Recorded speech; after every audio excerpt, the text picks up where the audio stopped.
여러분은 오늘 왜 오셨습니까? 누구 만나러 오셨어요? 이게 당연한 질문이잖아요. 그리고 답도 당연히 할 수 있는 문제입니다. 우린 다 하나님 만나러 왔다. 그렇게 고백할 겁니다. 정말인가요? 우리가 그렇게 많은 예배를 드렸는데 하나님이 없는 예배를 드리고 있다는 거 아십니까? 하나님이 안 계신 게 아니고 우리들이 하나님을 찾지 않습니다. 우리가 하나님께 나와서 예배할 수 있는 것은 의무나 짐이 아닙니다. 그것은 아무나 누릴 수 없는 영적인 특권입니다. 우리가 다 알고 있는 바지요. 오늘 본문에는 그 이야기를 아주 구체적으로 이야기를 합니다. 자, 19절. 우리가 하나님께 나와 예배하는 것이 어째서 특권이라고 할 수 있는가? 19절 봅시다. 시작. 형제들아, 우리가 예수의 피를 힘입어 성소에 들어갈 담력을 얻었나니.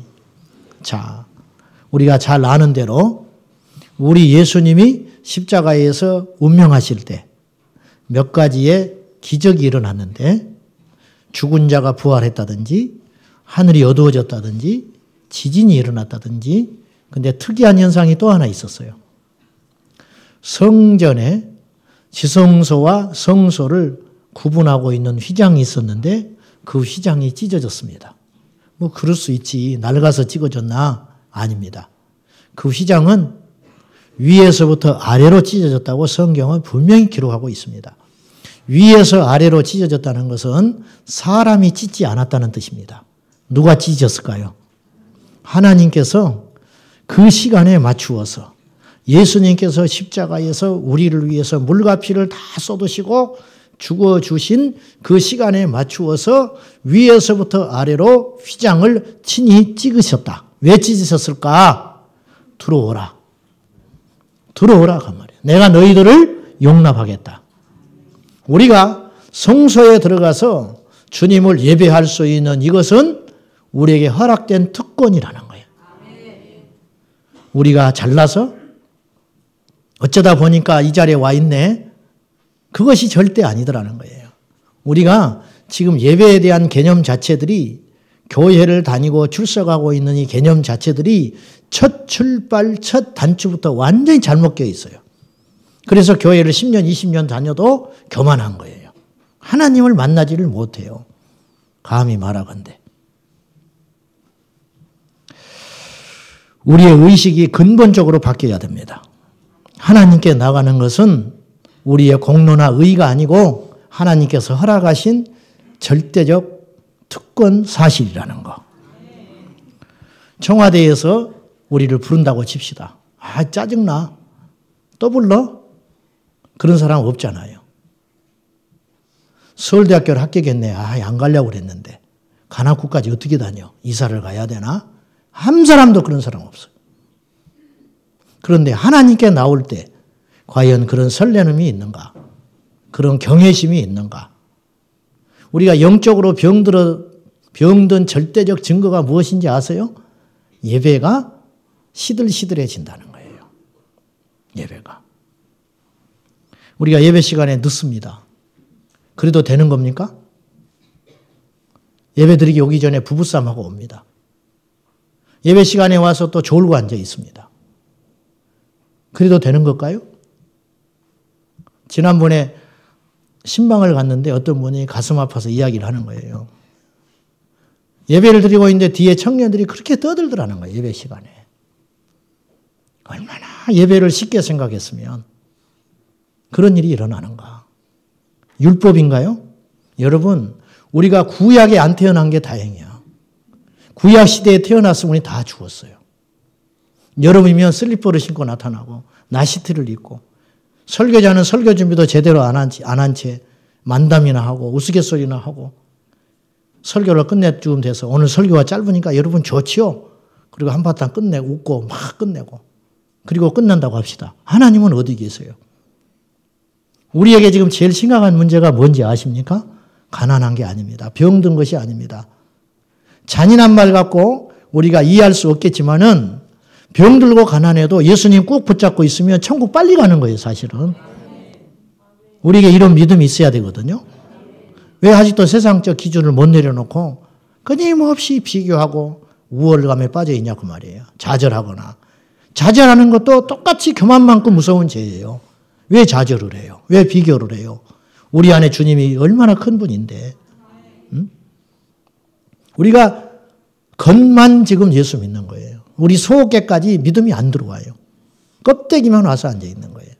네? 어떻게 그럴 수가 있죠? 어떻게? 여러분 교회 왜 오셨어요? 사람 만나러 왔습니까? 주님을 만나러 왔잖아요. 근데 왜 교회를 다니면서 섭섭해합니까?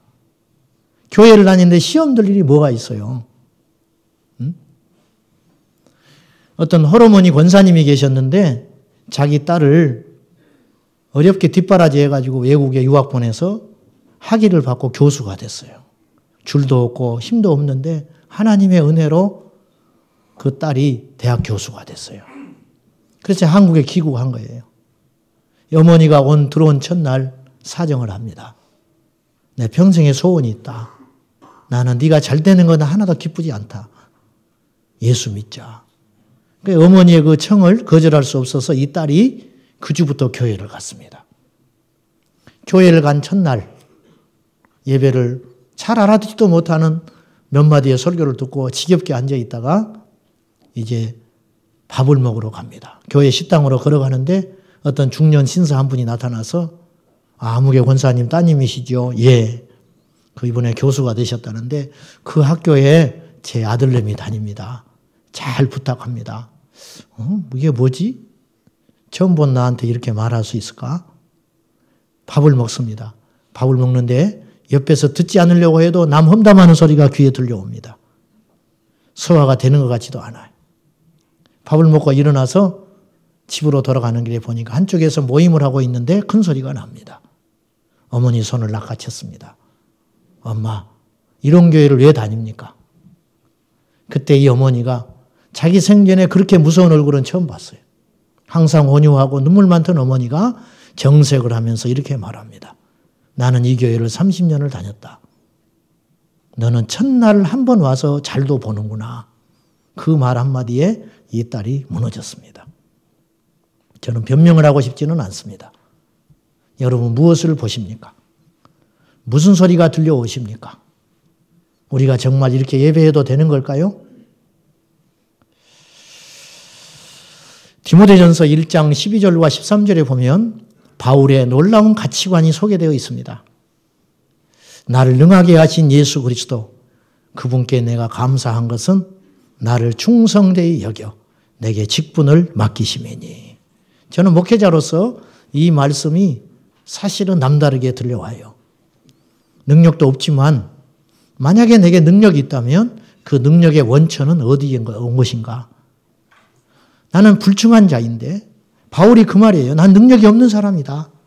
애초에 틀린 놈인데 하나님이 나에게 능력을 주셨다. 나 불충한 사람이다.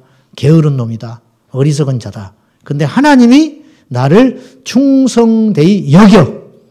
충성스럽게 한 게 아니고 충성스럽지 않은데 충성스럽게 봐줬다는 거예요. 그래서 많고 많은 사람들 중에 나에게 직분을 맡겨주셨다. 어찌 내가 감사하지 않겠는가. 바울이 시험에 들지 않고 실족하지 않고 타락하지 않고 변질내지 않고 끝까지 사명을 완수했던 힘은 어쩌면 여기에 있었는지 몰라요. 이 정체성. 내가 누구인가? 내가 누구 때문에 서 있는가? 그리고 13절에 내가 전에는 비방자요, 폭행자요, 박해자였다. 근데 내가 더 긍휼함을 얻게 된 이유가 무엇인지 아느냐? 내가 모르고 했기 때문이다. 즉 내가 큰일 날 뻔했다. 그때 내가 모르고 교회를 핍박했다는 거예요. 모르고 예수 믿는 사람을 잡아다가 감옥에 넣었는데 하나님이 나를 참아주시고 긍휼히 여겨주신 이유가 무엇인가? 내가 알고 그런 게 아니라 모르고 했기 때문에 그나마 하나님이 나를 용서해 주신 것이다. 내가 더 큰 은혜와 긍휼함을 입었다. 그렇게 바울이 이야기하고 있어요. 자, 우리 생각이 완전히 달라져야 돼요. 우리가 뭘 하고 있는 게 아니에요. 하나님이 우리에게 하도록 마음을 주셨고 우리가 무엇을 하나님께 대단한 일을 해서 이 자리에 있는 게 아니에요. 우리에게 하나님이 힘을 주셔서 여기까지 왔다는 겁니다. 어떤 목사님이 30대 중반에 교회를 개척하셨습니다. 이 목사님이 자기가 개척하고 실수한 이야기를 하시더라고요. 처음에 이제 개척해 놓고 성찬식을 하는 거예요. 항상 부교역자로 집례를 돕기만 했는데 자기가 성찬식을 집례하게 된 겁니다. 근데 그 주일 아침을 자기가 잊지를 못한대요. 성찬식을 하려고 하니까 보를 준비를 안 했더라는 거예요. 덮는 보가 없더라는 거예요. 얼마나 주님께 죄송하고 성도들한테 부끄러워서 그래서 하얀 전지로 덮어놨다는 거예요. 무슨 밥상처럼. 그것이 못내 주님께 죄송하다는 거예요. 못내. 저도 그런 실수를 했어요. 개척하고 세례식을 처음 집례해야 되는데 세례 예식서를 안 들고 강단에 올라간 거예요. 가져오라 할 수도 없어요. 내 방에 어디에 있는 건 누구한테 말도 못해.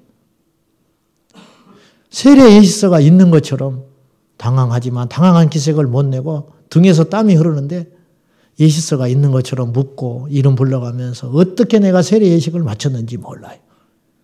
너무너무 주님께 죄송하고 부끄러웠어요. 옛날 같으면 우리 다 죽는 자예요. 하나님이 우리를 용서하시기 때문에 이 자리에 있는 거예요. 찬양대가 박자가 틀려요? 옛날 같으면 죽어버렸어. 어떻게 박자가 틀려? 그냥 그 자리에서 벼락 맞아 죽는 거예요. 어떻게 내가 여기서 쓸데없는 소리를 해요? 그냥 즉사해버리는 거예요. 구약에는 그랬잖아요. 하나님의 은혜로 우리를 예쁘게 봐주셔서 오늘 이 자리에 와 있다는 거예요. 그러면 우리가 시험 들 일 없잖아요. 그러면 주님을 만나지 못할 사람이 누가 있겠습니까? 누가? 아직도 고객 정신을 못 버린 사람들이 있는 것 같아. 교회를 오면서. 고객 정신. 늦게 와가지고 자리 없다고 그래요. 누가 늦게 오래? 성경책을 안 들고 와가지고 이 교회는 성경책도 비치를 안 했냐고 그래. 왜 성경을 안 갖고 다닙니까? 벌써 틀린 거예요. 그런 상태로 10년, 20년 다녀도 주님 만나지 못합니다. 힘들어서 주님을 찾을 수 있고 뭔가 복잡한 일이 있어서 하나님께 절실히 나와서 울 수 있을지는 모르나 그 심령의 주인은 안 바뀌는 거예요. 기억하세요. 오늘 예배의 주인은 예수님이에요. 우린 사람 소리 들으러 온 사람들이 아니에요. 사람 구경하러 온 사람들이 아니에요. 사람 만나러 온 사람들이 아니에요. 생각을 바꿔야 됩니다. 가시곡이라고 하는 소설을 보면 눈물샘을 자극하는 소설인데 그 대목에 이런 말이 나와요. 오늘은 어제 죽어가니가 그토록 바라던 내일이다. 오늘 이 시간이 어떤 사람들에게는 그때 그렇게 살기를 소원하고 바라고 갈망했던 몸부림쳤던 한 사람의 내일일 수 있다는 거예요. 저는 이 말 이렇게 바꾸고 싶어요. 우리가 무심코 다른 생각으로 졸고 앉아있는 이 시간, 이 예배가 저 북녘 땅에 있는 지하교회 성도들에게는 평생 한번 드리고 싶어하는 생명을 걸고라도 지킬 수 있는 한 번이라도 드리고 싶어하는 그 예배일 수 있다는 것을 우리가 잊지 말자는 거예요. 여기 당사자가 계셔서 말씀드리기 죄송하지만 이해하고 들으십시오. 금요일 날 일본에서 온 성도님이 계셨어요. 가끔 이제 외국에서 한국에 방문하러 오셨다가 예배를 드리러 오는 분이 있습니다. 어떻게 일본에서 여기까지 오셨습니까? 그 열에 10분은 한국에 들려서 친척 만나고 사업차 왔다가 방문길에 오는 수가 많은데 우리 성도님은 예배를 드리러 왔다는 거예요. 우리 교회 예배를 드리러 2주간 일정으로 왔다는 거예요. 숙소를 이쪽에 잘 몰라가지고 한국을 떠나신 지가 30년이 지났기 때문에 아무 친척이 없어요. 예배를 드리러 2주 동안 그래서 강남에 숙소를 얻어놓고 택시를 타고 오셨다는 거예요. 제가 어깨가 너무너무 무거워졌어요. 이분은 일본에서 차를 타고 멀리 일본 교회를 다니시는데 주변에 교회가 없기 때문에 그 일본 교회를 판단하고 싶지는 않지만 성령이 없는 교회예요. 목사님이 성령의 역사를 믿지 않는 교회. 그리고 강단에서 대놓고 이렇게 이야기하신대요. 나는 성경을 다 믿지 않습니다. 예수님의 기적을 저는 다 믿지는 않습니다. 예수님이 이 땅에 오셨을 때 헤롯 왕이 2살 이하의 아이를 다 학살했거든요. 그거 나 믿지 않습니다. 강단에서 성경을 믿지 않는 분이 설교를 하고 있는 거예요. 그럼에도 불구하고 교회를 나가야 하니까, 예배를 드려야 하니까 그것밖에 없기 때문에 아닌 줄 알면서도 예배를 드려야 하는 그 심정, 예배에 목말라서 애타하는 그 심정 아십니까? 우리나라는 영적으로 복을 받았습니다. 세계 교회사에 유례가 없는 어마어마한 부흥을 이루었습니다. 문 밖에만 나가면 교회가 있습니다. 어느 교회를 갔어요. 갔더니 이 교회는 아닌 것 같다. 그런 마음이 들지요? 그럼 다른 교회 가면 돼요. 갈 수 있잖아요. 교회를 선택할 수 있잖아요. 이게 안 되는 일이지만 이게 현실이라고 본다면 이것 또한 축복입니다. 얼마나 많은 교회가 있습니까? 교회에 가서 실망을 했다. 목사가 아니더라. 그럼 또 찾으면 돼요. 우리나라는. 찾으면 되잖아요. 찾다 보면 있을 거 아니에요. 찾다 보면. 핑계하지 말고. 응? 그 교회가 아니니까 믿음을 왜 버립니까? 그 목사 아니더라. 그럼 그걸로 끝나는 거예요. 진짜도 있을 거 아니에요. 진짜도. 진짜 교회도 있을 거 아니에요. 비겁한 소리 하지 말아요. 그것 때문에 내가 실족을 한다고요? 그것 때문에 내가 교회를 안 다니게 됐다고요? 하나님 앞에 가서도 그럴 거예요? 너 왜 나를 안 믿었냐? 교회를 갔는데 교회가 아닙디다. 아이고 그래. 미안하다. 주님이 그럴 것 같아요? 핑계치지 마세요. 그런 것을 찾으세요. 그런 교회를 찾으라고 생명 걸고. 이 병원에 갔는데 나를 못 고친대. 그럼 말 거예요? 지방이라도 가야 할 거 아니에요. 외국이라도 가야 할 거 아니에요. 능력이 되면. 나를 살릴 수만 있다면. 사는 대로 가야지요. 사는 대로. 그렇지 않습니까? 우리는 그렇게 살 수 있는 교회를 선택할 수 있는 곳이 많다는 거예요. 이게 복이에요. 이것이 복. 우리가 언제부터 이렇게 교만해졌어요? 우리가 언제부터 이렇게 나태해졌습니까? 우리가 언제부터 우리가 예배를 이렇게 쉽게 생각하게 된 겁니까? 언제부터 도대체?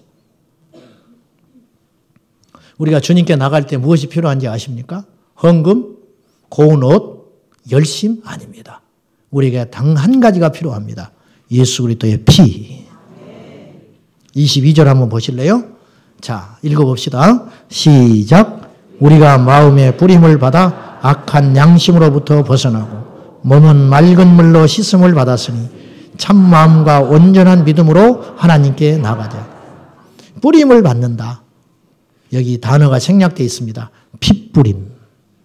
어째서 핏뿌림이라고 할 수 있냐 하면은 19절에 예수 그리스도의 피로 힘입어 성소에 들어감을 입었기 때문에 여기서 우리가 우리 영혼에 우리 마음에 무슨 뿌림을 받아야 되냐면 핏뿌림을 받아야 된다는 겁니다. 구약에 제물을 가지고 당사자가 제사장에게 갑니다. 나의 죄가 이처럼 커서 죽어야 되는데 이 제물을 대신 죽여서 나의 속죄를 얻고 싶습니다. 그러면 제사장이 기도를 해줘요. 그럼 그 제물을 가지고 가서 피를 내서 제물을 하나님께 드립니다. 그때 그 피를 제사장은 제사를 드리러 온 그 당사자에게 오른쪽 깃볼에 발라줍니다. 그리고 오른쪽 엄지손가락에 발라줍니다. 그리고 엄지발가락에 발라줘요. 세 군데 오른쪽에 피를 적셔서 발라줘요. 그러면 이 사람은 사함을 얻는 거예요. 이게 피의 능력이에요. 피 흘림이 없은즉 사함도 없다. 성경은 그랬죠. 우리가 예수께 나올 때 무엇이 있어야 되느냐? 피가 있어야 됩니다. 우리가 하나님께 예배하러 나올 때 무엇이 있어야 되느냐? 우리 심령에 예수의 피가 있어야 돼요. 이건 좀 추상적인 개념인데 예수님의 십자가가 우리 안에 있어야 한다는 거예요. 여러분 안에 있습니까? 없는 사람이 많아요. 하나님과 상관없는 종교인이 많다는 거예요. 어떻게 함부로 이야기하냐고요? 만나보면 알아요. 우리가 표현은 안 하지만 있어요. 가짜 목사도 있죠? 가짜 성도도 있죠. 가짜 선교사도 있어요. 있습니다. 예수의 십자가가 없는 사람이 분명히 있다는 거예요. 여러분 안에 있나요? 기도의 능력도 몰라. 예배의 가치도 몰라. 성경을 읽지만 성경 속에 있는 영적 세계에 대해서 인정하지 않아요. 이게 예수의 십자가가 없는 사람이에요. 예수의 십자가가 없는 사람. 찬양할 때 입을 열지 않습니다. 지금까지 그렇게 많은 교회를 다니고 예배를 드렸지만 십자가 밑에서 한 번도 울어본 적이 없는 사람이 있어요. 함부로 말할 수는 없지만 그 심령에 십자가가 과연 있는가? 오늘 그 십자가의 능력이 여러분에 있기를 축복합니다. 그것이 없으면 상관없는 자라는 거예요. 하나님 앞에. 주님께 나올 때 핏부림을 받아서 참 마음과 온전한 믿음으로 하나님께 나오는 것이 우리가 가져야 할 유일한 도구라는 거예요. 자, 이 참 마음과 온전한 믿음이라는 말은 이런 뜻이 됩니다. 제가 다른 버전의 성경으로 읽어볼게요. 확고한 믿음과 우리가 하나님께 온전히 드려질 만한 존재가 되었다는 확신. 우리가 하나님께 온전히 드려졌다는 확신. 그것이 있는가? 제가 토요일마다 가끔 잠을 설칩니다. 그 이유가 무엇인지 아세요? 설교를 잘하려고. 오늘 주일인데 설교 잘해야 되는데, 오늘 또 무슨 일이 있는데 그 일을 잘 처리해야 되는데, 그러는 사이에 하나님이 안 계시는 거예요. 돌잔치 왜 해요? 돌잔치. 누구 때문에 해요? 그 아이 때문에 하지요. 근데 그 아이에게 그날은 아주 사망의 날이야. 잠자야 되는데 잠도 못 자. 막 사진 찍느라고 난리. 평생 입어보지도 못한 옷을 막 입고 모자를 씌우고 처음 본 사람한테 가서 안겨야 되고 막 공포스러운 날이라. 돌잔치의 주인공이 내 아들인데 내 딸인데 부모가 오늘은 왜 안 왔지 이 친구? 나는 걔한테 갔는데 애는 뒷전이야. 몇 명이나 왔지? 이거 번전은 될라나? 그러고 나니까 돌잔치 끝나면 애는 몸살 나버리는 거예요. 병 나버려요. 제가 몇 주 전에 분명히 그랬어요. 주님의 일을 하다가 주님을 놓치지 말라고. 우리가 꼭 그런 식으로 예수를 믿어요. 속고 있는 거예요, 마귀한테. 그러니까 10년을 다녔지만 주님이 없는 거예요. 뭔가 내가 해놓은 일만 있는 거예요. 하나님이 일꾼이 없어서 우리 일꾼으로 부르겠어요? 출애굽기에 보면 제단을 쌀 때 하나님께서 명령하신 게 있습니다. 망치로 소리를 내지 말아라. 돌단을 쌓지 말아라. 그럼 뭘 하느냐? 토담을 지으라고. 토담. 흙으로 단을 쌓으라는 거예요. 토단. 흙으로 만드는 것이 쉬워요? 돌로 만드는 게 쉬워요? 흙으로 만드는 게 10분의 1도 안 될 거예요. 노력이. 흙으로 이렇게 뚝뚝뚝 해가지고 돌은 다듬어야 되고 옮겨야 되고 운반해야 되고 그러는 사이에 누구를 잃어버린다고요? 하나님 예배 정신을 잃어버릴까 싶어서 우리 주님께서 우리를 너무너무 잘 아시니까 토단으로 단을 쌓아라. 상관없다.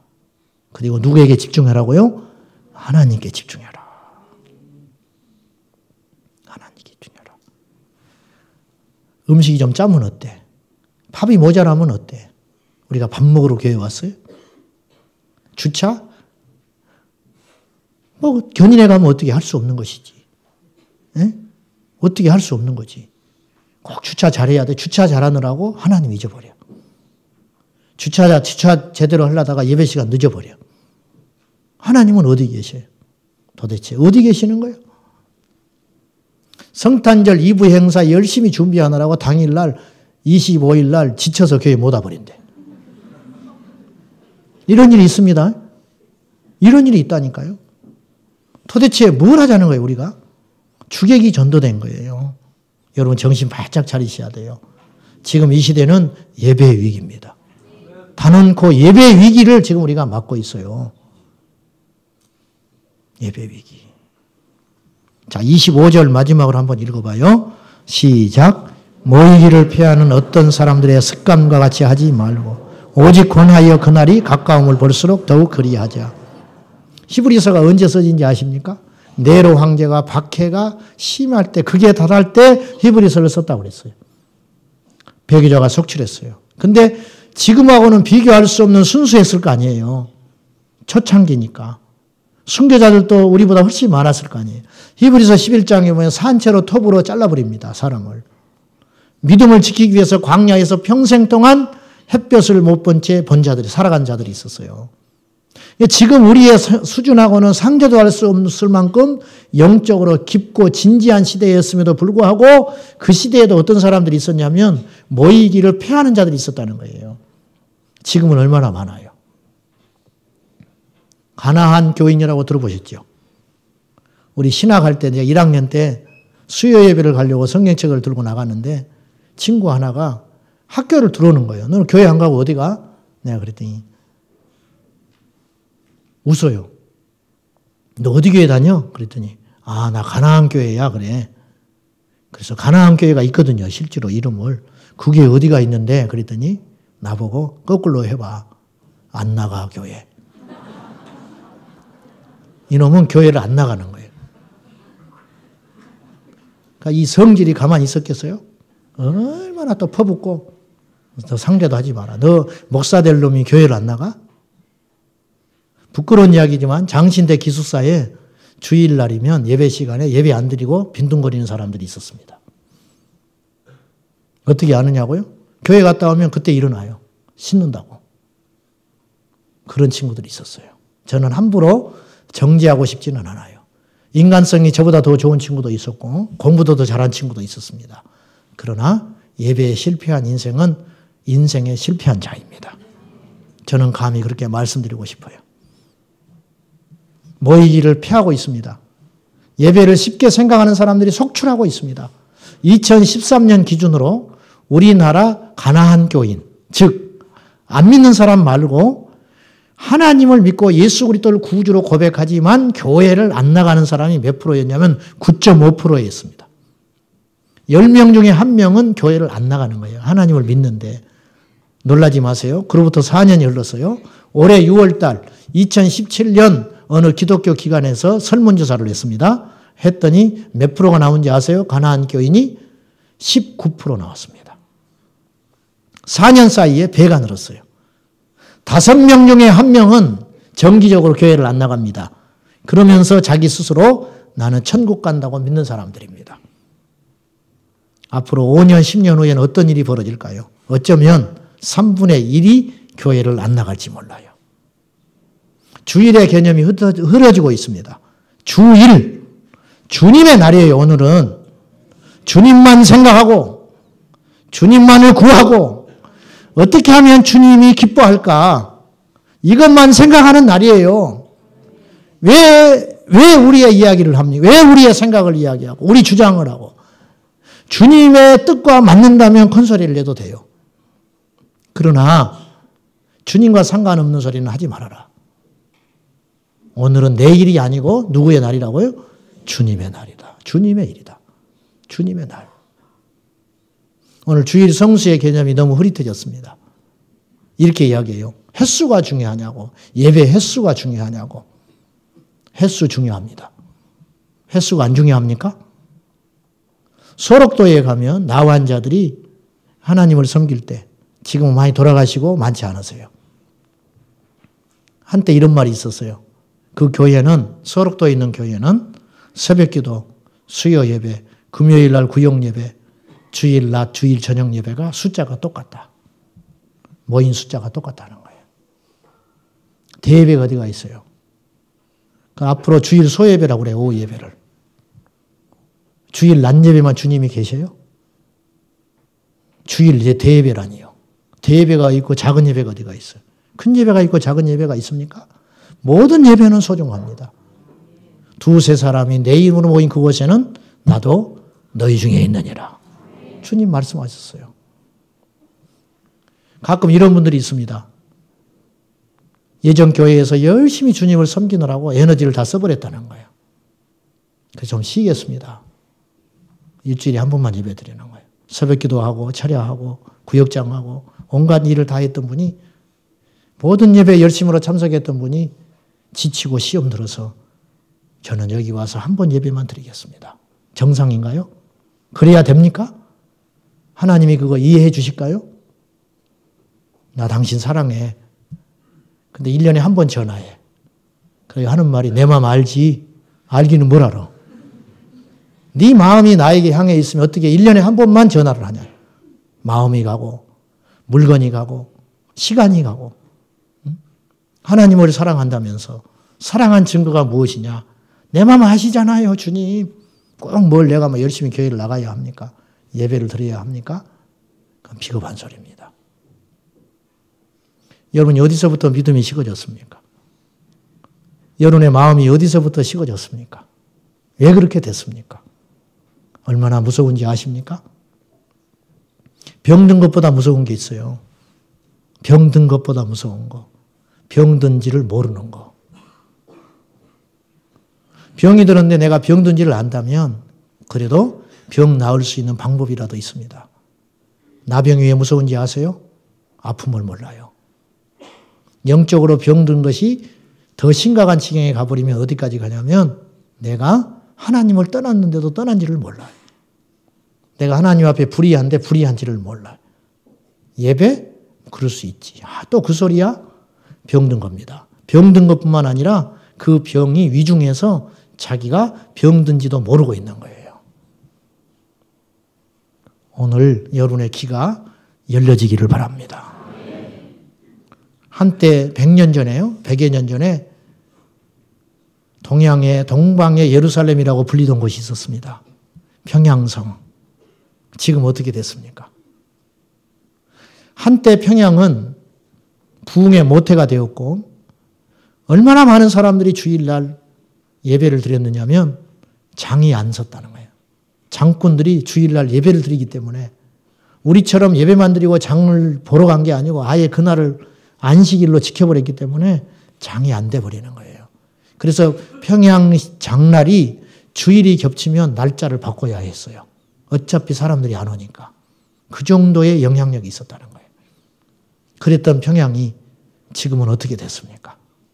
지금은 예수의 옛자도 말하지 못하는 동토의 땅이 돼버렸습니다. 어느 날 신사참배가 진행되고 어느 날 모이는 것이 불법이 되고 강단에 서서 일제를 찬양해야만 하는 교회가 아닌 교회가 돼버렸다는 거예요. 오늘 우리에게 남의 이야기를 할 수 없어요. 언제 이런 날이 닥칠지 몰라요. 예배가 중단되고 성경을 갖고 다니는 날이 불법인 날이 올 수 있다는 거예요. 그 날이 오기 전에, 이 은혜가 마르기 전에 우리는 정신을 차리고 하나님을 찾아야 한다는 것입니다. 찾고자 하되 만날 수 없는 날이 올 수 있다는 거예요. 제가 처음 성경을 내 손에 쥐었을 때를 잊지 못해요. 처음 교회 나갔는데 성경책이 없었어요. 3개월을 제가 용돈을 모았습니다. 성경을 사기 위해서. 그리고 테두리는 빨갛고 표지는 새카만 그 성경을 내 손에 쥐었을 때 그 감격을 제가 아직도 잊지 못합니다. 근데 지금은 나는 교만해졌어요. 성경이 지천에 있습니다. 귀한지를 몰라요. 귀한지를 몰라. 방학 때 수련회를 가고 싶어 미치겠는 거예요. 학교에서 보내주질 않아요. 보충학습 해야 된다고. 선생님한테 말을 해야 되는데 몇 날 며칠을 기도해도 불안하니까 금식을 했습니다. 선생님 마음을 움직여달라고. 선생님한테 가서 이야기를 해야 돼요. 내가 보충학습을 이번에 못합니다. 왜? 교회에서 수련회를 가야 되니까. 수없이 연습을 해봤어요. 이렇게 했을 때 선생님이 어떻게 반응할까? 화를 내지는 않을까? 드디어 그날 이제 더 이상 미룰 수가 없어. 오늘 말을 해야 내가 허락을 받아야 이제 수련회를 갈 수 있는 거예요. 교무실 앞에를 갔습니다. 옛날에 교무실이 얼마나 무서운 곳이에요. 무시무시하게 무서운 곳. 앞에 갔다가 다시 돌아가요. 무서워서. 첫째 시간 끝나고 돌아오고 둘째 시간 끝나고 돌아오고 이제 마지막 이 시간이 끝나면 퇴근하셔요. 가야 했어요. 교무실 문을 쫙 열었을 때 수십 명의 선생님이 나를 쳐다보는 거예요. 한 시야로 쫙 쳐다보는 거예요. 선생님 자리를 찾아서 버벅거리는 말로 제가 보충학습위원회에 못 갑니다. 왜요? 어디 어머니 아프시냐? 아니 그게 아니고요. 왜?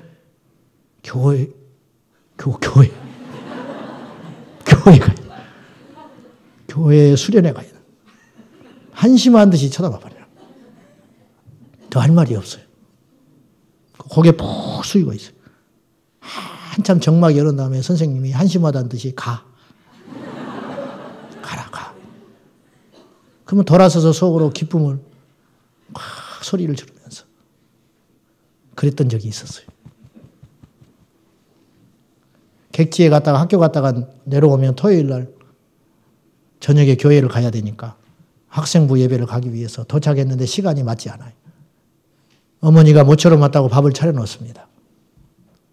객지에서 며칠 동안 못 먹었을 아들을 그래도 밥 차려놨는데 밥을 꾸역꾸역 집어넣다 보니까 시간이 다 돼버렸어요. 중간에 밥 먹는 걸 포기하고 성경책 챙겨두고 뛰어나갑니다. 이놈아 그 소리를 뒤로 한 채 늦으면 안 되니까 뛰어가니까 심장이 터질 것 같아요. 예배 늦지 않아야 되니까. 그랬던 적이 있었는데 지금 목사가 됐는데 그 마음은 어디로 갔는가. 여러분 언제부터 그렇게 교만해졌어요? 언제부터 여러분에게 이 예배는 그렇게 가치 없는 것이 됐습니까? 한국교회 예배가 무너지고 있습니다. 이런저런 이유로 예배가 무너지고 있습니다. 강단은 인간의 필요를 채워주는 강연으로 바뀌고 있고 어떻게 하면 스트레스를 줄일 수 있는가? 어떻게 하면 이 세상을 편안하게 지낼 수 있는가? 그런 이야기들로 자기 개발 이야기들. 주님은 어디 계십니까? 다시 우리 처음으로 돌아가서 우리 하나님이 우리를 만나줬던 그 자리, 우리가 하나님 앞에 눈물로 기도하며 나의 생명을 바친다고 기도했던 그 자리, 그 예배의 자리로 우리가 다시 나아가야 하겠습니다. 사랑하는 여러분, 주님을 만나십시오. 예배를 다시 회복시키십시오. 처음 오신 분들도 있을 것이고 교회로 오신 지 얼마 안 된 분도 계실 것이고 각양의 분들이 계실 텐데 신앙의 첫 단추를 잘 껴야 됩니다. 교회는 백화점이 아닙니다. 교회는 우리의 필요를 채우는 것이 아닙니다. 교회는 하나님의 영광을 위해 존재하고 우리를 희생하여 죽여서 주님께 드리는 제단의 장소가 바로 교회입니다.